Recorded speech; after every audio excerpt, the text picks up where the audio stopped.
Okay, like a little bit jaded. What I have here is the Hermit in the reverse.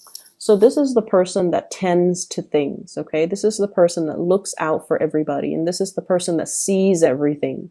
They might not verbalize everything that they see. They might not share their observations, but they see everything. When it's in the reverse position, it's sort of like seeing things that people are trying to hide from you. You know, like the less than admirable traits, the selfishness, the shadiness, the things that people think um it's like getting one over on you.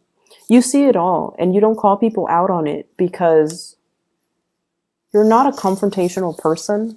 And I also feel like you're not a confrontational sign, but I also feel like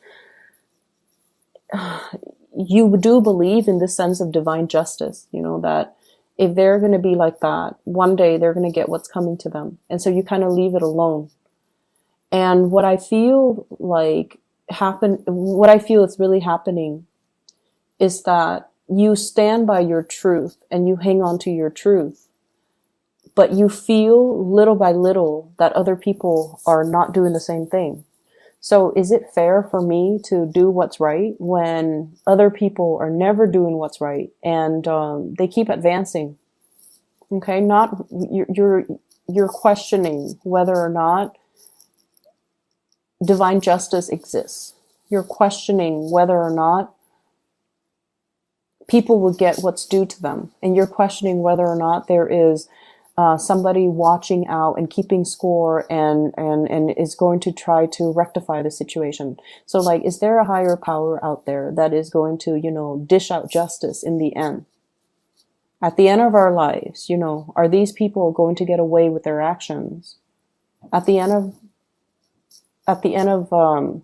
our lives, you know, will there be some type of a recognition for the things that other people have done, for the things that I have done? So I feel like there's some big questions that you're asking yourself, that you're encountering. And it just feels to me as if your faith in people has been a little bit shaken. Okay. Once again, I'm seeing like, you know, it's exhausting being on a Virgo. It's exhausting mainly because you see everything and you do everything. And people take you for granted. They take advantage of the situation. They take you for granted, knowing that you're always there, that you never shy from hard work. You never shy away from hard work. You also never mind getting your hands dirty. You do what needs to be done. So it can be very exhausting and it can feel a little bit lonely being a Virgo.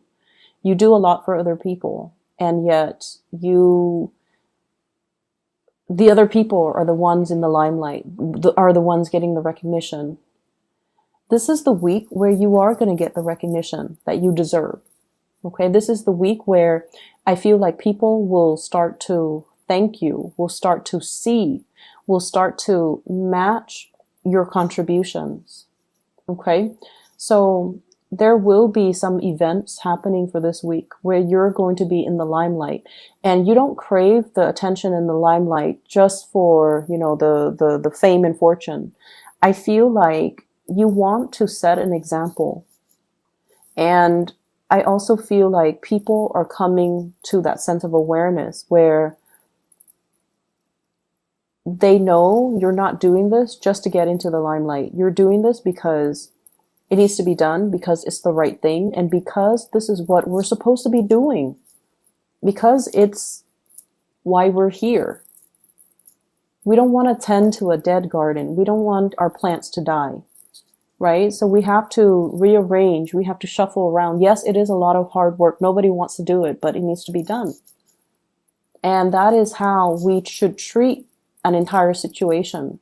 Do what needs to be done, okay? Rather than keeping scores about who's doing what and who's putting in, you know, who's putting in the effort. So I feel in a way it's like if you were dealing with other Virgos, you don't need to keep scores. But if you're dealing with other signs, it just feels like one person steps up and then the other person's all like, oh, you're doing the work, now I don't have to. So it's like it doesn't absolve the other person from doing the work as well. And it can feel very, very frustrating, right? Like reasoning or rationalizing that with another person so that they understand where you're coming from. We do have a lot of recognition coming through in this spread. Okay, so your actions, your contributions are not going unnoticed. You have somebody that is kind of like living in your shadows and they're emulating you and they're going to look at you and they're just going to be like, I want to be like that Virgo. So you're setting a really good example, or you're being a very positive role model for another person. And so sometimes we do things and we feel like we're not getting the thanks and the recognition for it. But I feel like there are always people watching.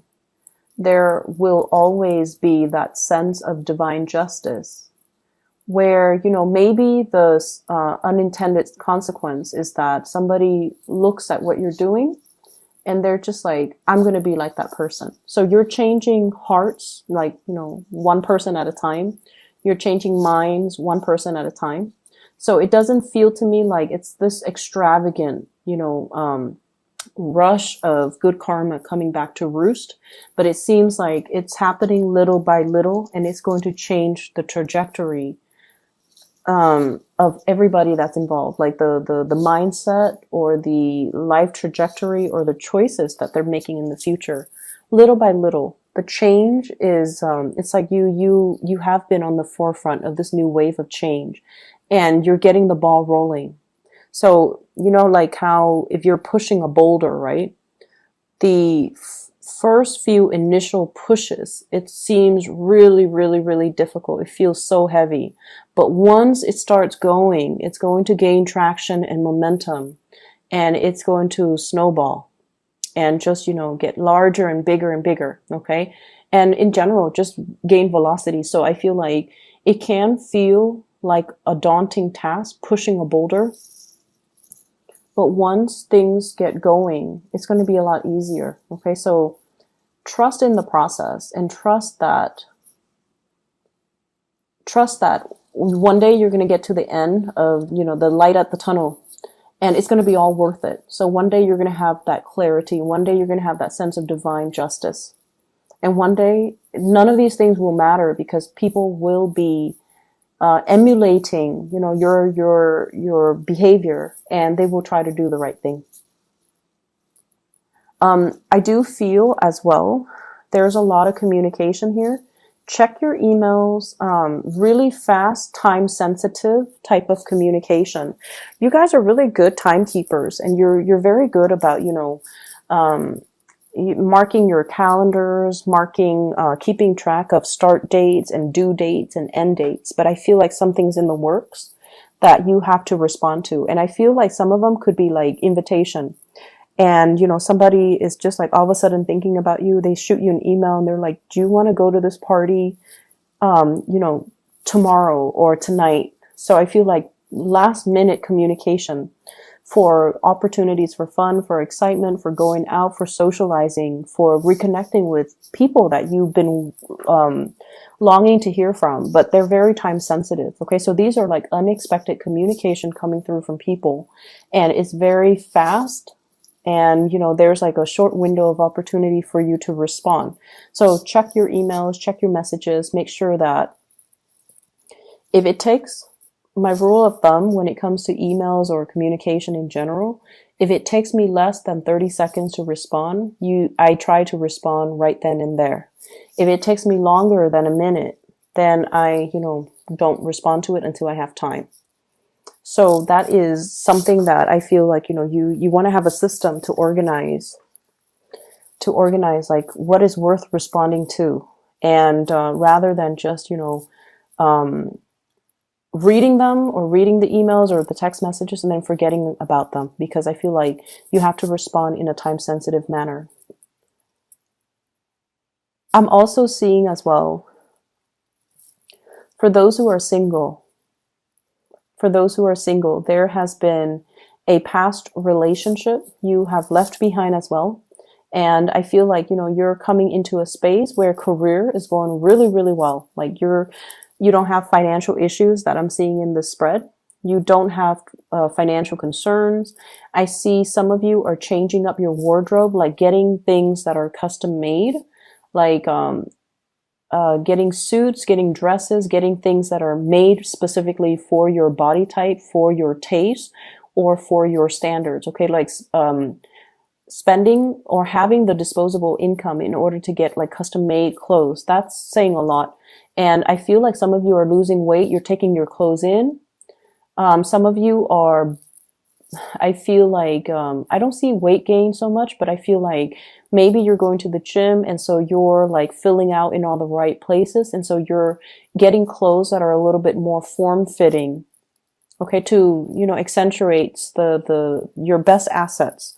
So I definitely see a lot of new clothes, a lot of like reinventing yourself, getting haircut, getting hairdos, getting like a new color, hair color, changing just the way that you look. And maybe I see like you're doing this because you are putting yourself out there in the dating world, or you have recently landed a job where you're very visible in the public eye, so you have to look a certain way.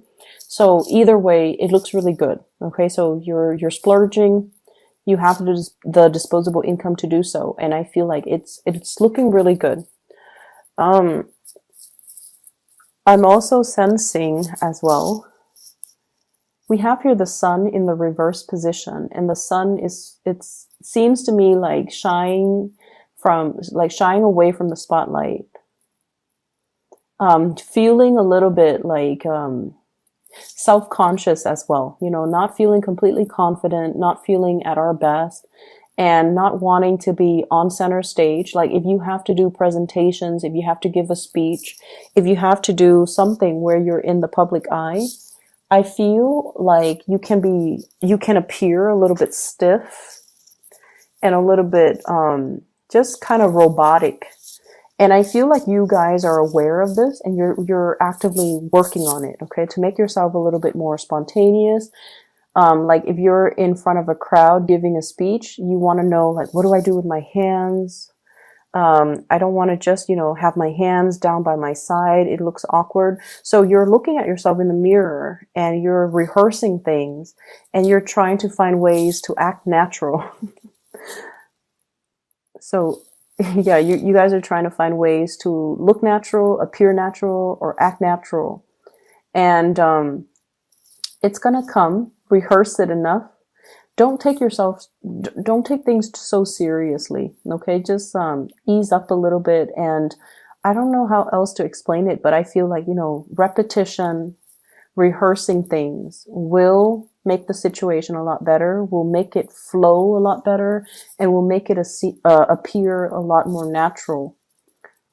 You guys are natural orators. Like you speak really well, and when you speak, you guys are experts in your field. So you don't, you know, go around and blab about things that you don't know anything about. Like you're actually very cautious about sending out the right information. You're cautious about how you come across. You're cautious about how you speak.